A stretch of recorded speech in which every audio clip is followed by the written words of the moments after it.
पाकिस्तानची निर्मिती भारतातल्या मुसलमानांनी अर्थातच केली. खास करून उत्तर प्रदेश, बिहार आणि बाकी सगळे जे प्रांत होते आत्ताचा जो उत्तर भारत समजला जातो त्या भागातले आणि अर्थातच केरळ, बाकीच्या ठिकाणी जिथे-जिथे त्यांचं मतदान मोठ्या प्रमाणामध्ये होतं.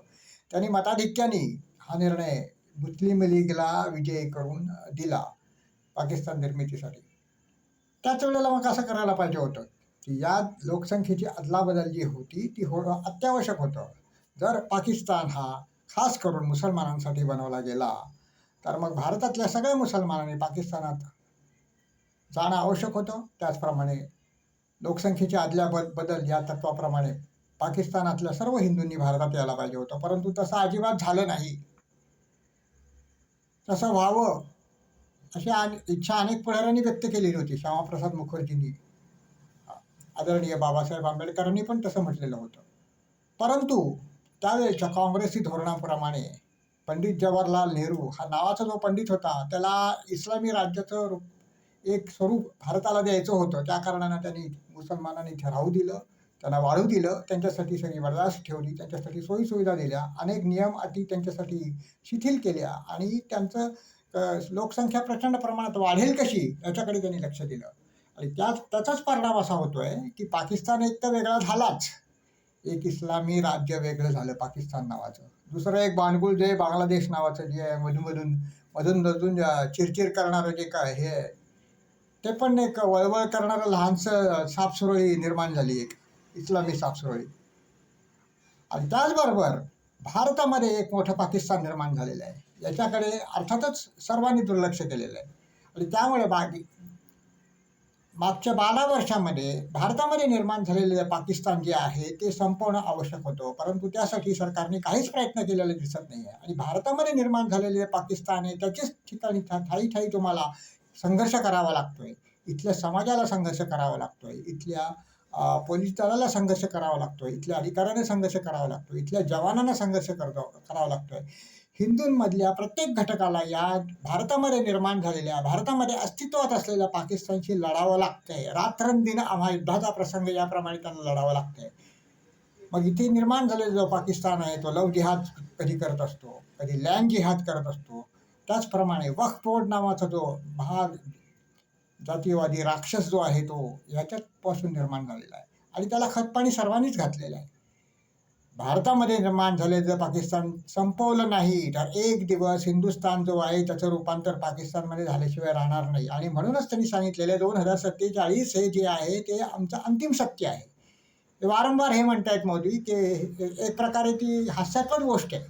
विकसित भारत 2047ची विकसित भारताच्या ऐवजी विखंडित भारत होईल हीच शक्यता आम्हाला जास्ती वाटते आज या परिस्थितीचा विचार केला तर.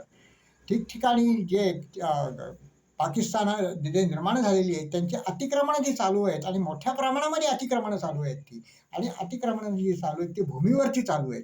अतिक्रमणं जी चालू आहेत ती धर्मावरची चालू आहेत. तुमच्या आया-बहिणींवरची चालू आहेत. तुमच्या धार्मिक स्थळांवरची चालू आहेत. ही सगळी अतिक्रमणं कशी मोडणार आहात तुम्ही? आणि परत लोकसंख्येचं पण अतिक्रमण आहे. लोकसंख्येचं एक अतिक्रमण जे आहे ते बांगलादेशी मुस्लिम घुसखोर जे भारतामध्ये घुसलेले आहेत त्यांची संख्या दिन वाढते. त्यांची संख्या आज 20 कोटीच्या घरात गेली, 15 कोटीच्या घरात गेली असं सांगण्यात येतं. अर्थात सरकारने याच्यापासून पळ काढलेला आहे. त्यांनी म्हणजे सेन्सस केलेलं नाहीये, शिरगंटी केलेली नाहीये आणि शिरगंटी जेव्हा येईल तेव्हा बाहेर आश्चर्यकारक गोष्टी त्याच्यामधून दिसतील.